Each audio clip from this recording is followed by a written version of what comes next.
أعوذ بالله من الشيطان الرجيم. بسم الله الرحمن الرحيم. ألف لام را تلك آيات الكتاب المبين. إنا أنزلناه قرآنا عربيا لعلكم تعقلون. نحن نقص عليك أحسن القصص بما أوحينا إليك هذا القرآن وإن كنت من قبله لمن الغافلين.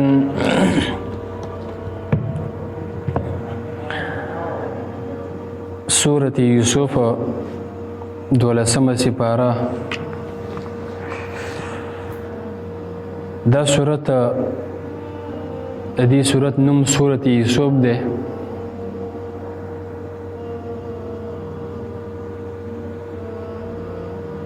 دا نوم د ځکه کېښودل شوی په دې کې د یوسف علیه السلام واقعه ده.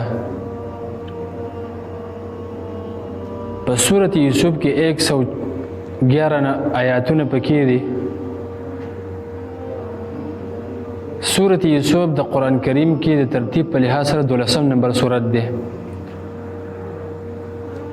او د نزول په لحاظ سره دا 53 نمبر سورت ده په قرآن کریم کې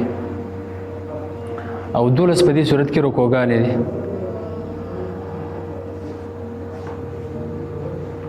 د سورة یوسف په دې باندې د ټولو علماو اتفاق ده چې دا مکی سورت دی، په مکه کې نازل شوی. ابن جوزی رحمه الله په دې باندې د ائمه کرامو اجماع نقل کړی ده چې په دې باندې ټولو ائمه اجماع ده چې دا مکی سورت دی. او بل دې سورت ته د سورة هود تدمه هم ویل کېږي ځکه چې په سورة هود کې د ذکر شوي وو انبیاء کرام علیه السلام واقعه چې کوم د وو پیغمبرانو واقعیت په سورة هود کې ذکر شو او د هغوی د قومونو د واقع بیانول نه وروستو په دې سورت کې الله سبحانه وتعالی د سورة د یوسف علیه السلام واقعه ذکر کوي، دا بیان کړې ده. دا سورت د سورة هود نه وروستو او د سورة حجر نه مخکې نازل شوی.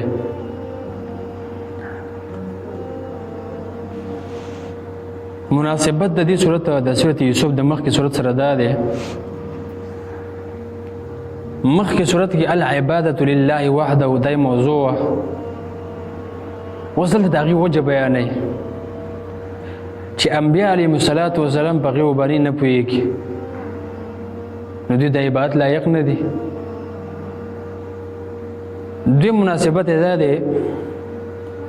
مخکې صورت کې دعوت په باب کې د پردو خلکو د طرف نه مصیبتونه او په دې صورت کې د خپلوانو طرف نه مصیبتونه ذکر دي.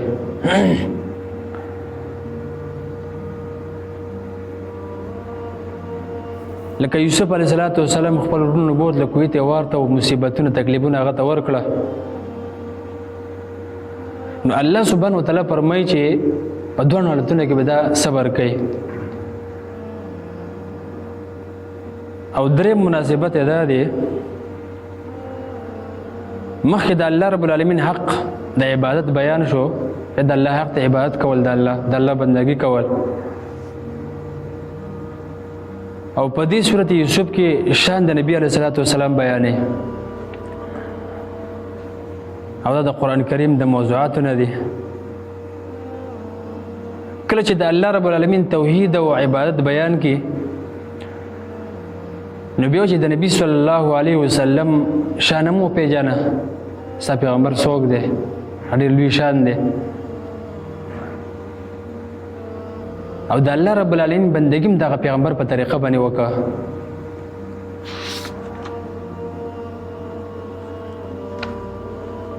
د دې صورت فضیلت یو فضیلت یې دا دی د ابن عطا رحمه الله نه نقل دی ولا يسمع سورة يوسف محزون إلا استراح إليها. وی سورة یوسف چې کله یو غمجن انسان واوري نو په دې سره وي د هغه دا غم دا ختم شي.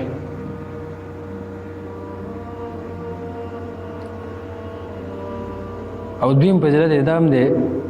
خالد بن معدان رحمه الله ویلی دی وی سورة یوسف و سورة مریم يتفقه بهما أهل الجنة في الجنة. وی سورة یوسف او سورة مریم یعنی په دې دوه سورتونو باندې په جنت کې جنتیان مزي اخلي.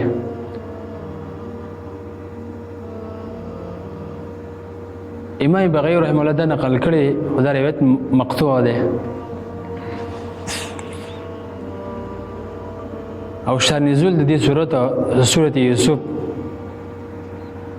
د سیدنا ابن مسعود رضی الله عنه فرمایي وی صحابه کرام ستومانه شو د نبی صلی الله علیه وسلم نه وختل چې کته موږ ته یو واقعه بیان کړي نو ښه به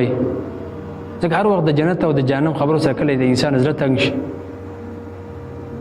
او کله چې یو ناشنا واقعه واوري نو زړه کې کلاوالی پیدا شي. لکه دا روایت امام شوکاني رحمه الله قرطبي او ابن جرير رحمه الله نقل کړي. او دویم شان نزول دام دی یهود راولګېدل مشرکانو ته ویله و چې تاسو د دې سړي نه تپوس وکړئ نبي علیه السلام یاد کړو و چې څه وده چې یعقوب علیه السلام په کنعان کې یعنی په شام کې اوسېدو او بیا د هغه ځای نه مصر ته لاړې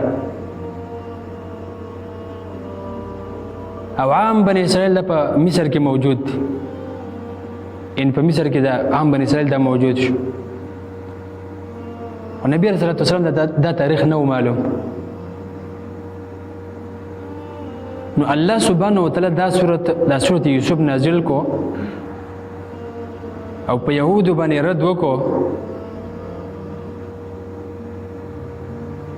او د رسول الله صلی الله علیه وسلم رښتینوالی ثابت کو.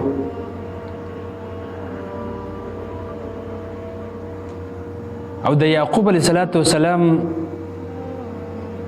د انتقال وجه دا وه چې یوسف علیه السلام سره د ورونو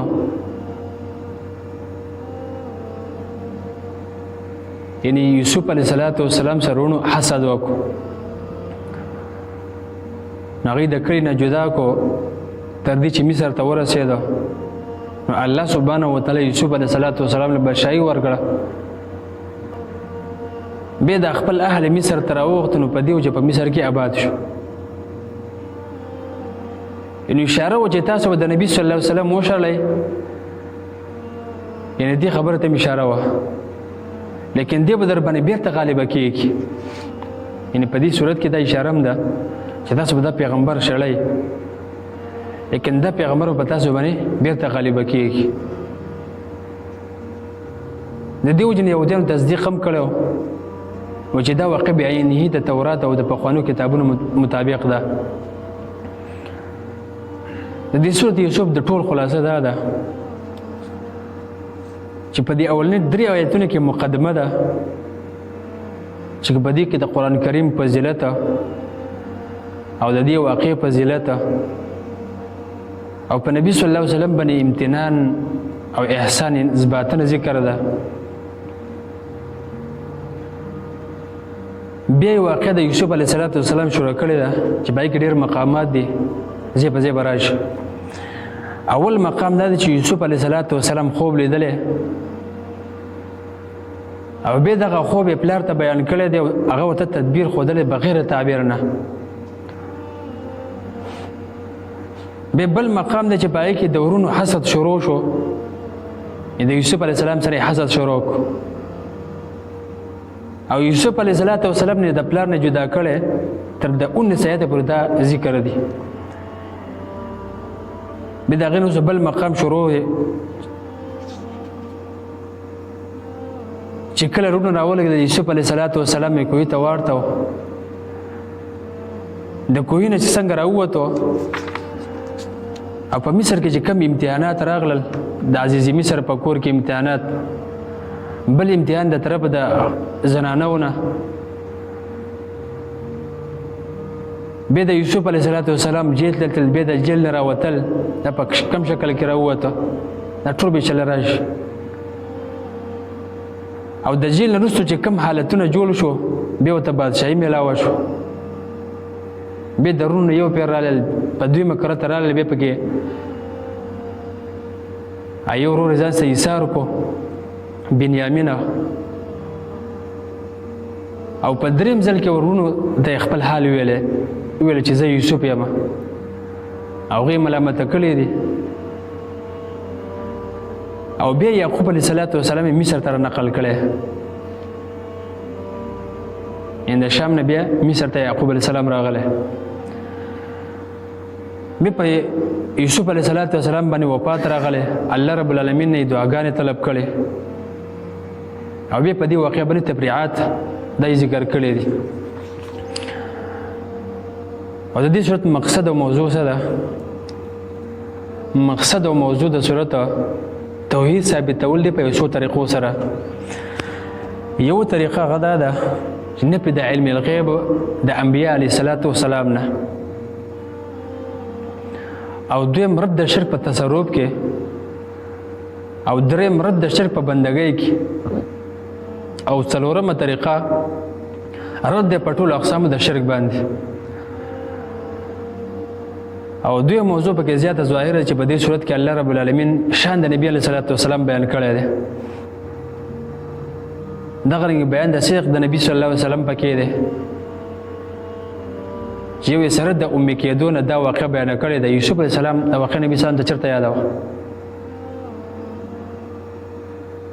او دویم په دې طریقه چې الله رب العالمین به د دې نبی صلی الله علیه وسلم سره داسې معامله کوي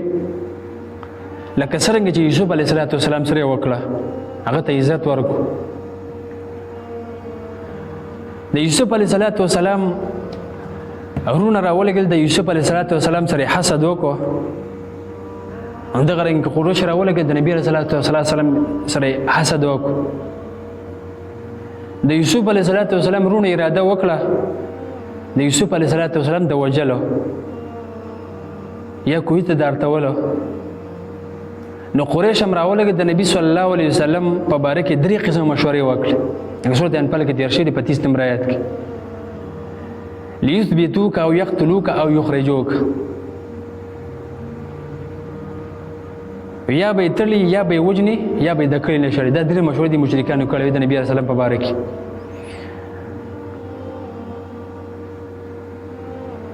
دغه رنګې د یوسف علیه السلام رونو یوسف علیه السلام یې کوهي ته واړته او 3 ورځې په کوهي کې نو قریشو نبي صلی الله علیه وسلم په غار سور کې 3 ورځې پورې بند کړی یوسف علیه السلام مصر ته لاړې لږ تکلیف یې تېر کړو بیا ورته الله سبحانه وتعالی یوسف علیه السلام ته بادشاهي ورکړه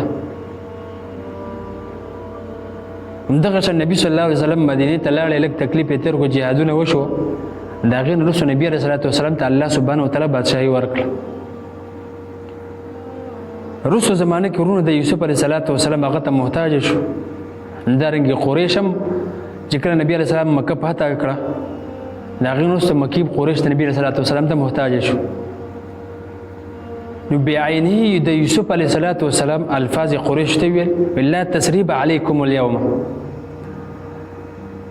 نو په دې کې د نبی صلی الله علیه وسلم شان او صدق ته پکې بیان شو او بل موضوع د صورت په دې کې دا ده چې د رسول الله صلی الله علیه وسلم او مؤمنانو ته تسلی ورکول دي په دې صورت کې چې ای مؤمنانو ستاسو انجام ښه کېدو والا دی حاصل د صورت دا شو چې د دې صورت هم مرکزی مضامین تقریبا هم هغه دي کوم چې په مکی صورتونو کې ذکر کیږي یعنی خلقو ته د الله رب العالمین د وحدانیت دعوت ورکول چې الله یو دی دغه شریکان څوک نشته د نبی صلی الله علیه وسلم همت پورته کول او هغه ته تسلی ورکول چې انبیاء کرام علیه الصلاۃ والسلام همیشه د امتحاناتو تیرېدو سره په خپل دعوت کې کامیابی ته رسېدلی دی. دعوتونه ورکړي دي، مصیبتونه تکلیفونه راغلي، امتحانات پرې راغلي او صبر یې کړی، یعنې کامیابی ته رسېدلی دی. لکه څرنګه چې یوسف علیه السلام د مسافرۍ ژوند تېر کو، قید او جیل او عزت او ناموس کې د سختو امتحاناتو نه تېر شو. آخر دا چې د مصر حکومت هغه ته حواله شو، د هغې مالک جوړ شو او د یوسف علیه السلام وروڼو هغه ته پناهي واخیسته. نو دغه شان به الله سبحانه وتعالی خپل نبي محمد صلی الله علیه وسلم ته هم د آخر د قریشو په کافرانو باندې غلبه ورکړه. نبی علیه السلام په هغوی باندې غالبه شو. دوی هم د نبی علیه السلام ته په کونډو باندې کښېني، لکه څنګه چې یوسف علیه السلام وروڼه هغه ته په کونډو باندې کښېناست. تاریخ ګواه ده چې همداسې وشو چې کله مکه فتح شوله، د هغې نه وروسته قریش کافران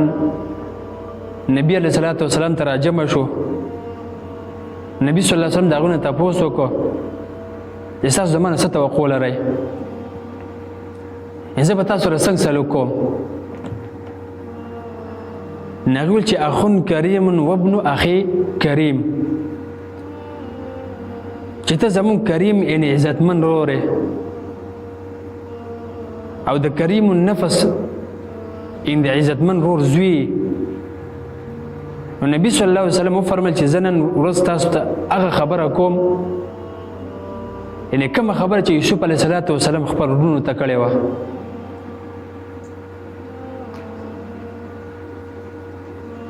لکه څرنګه چې یوسف علیه السلام خپل وروڼو ته ویل چې نن په تاسو باندې هېڅ پابندي نشته، زه هم دغه شان خبره کوم او زه تاسو ټول آزاد شو. الله سبحانه وتعالی تاسو باندې عمل کول توفیق راکړي. وصلی الله تعالی خیر خلق محمد و علی آله و صحبه اجمعین برحمتک یا ارحم الراحمین.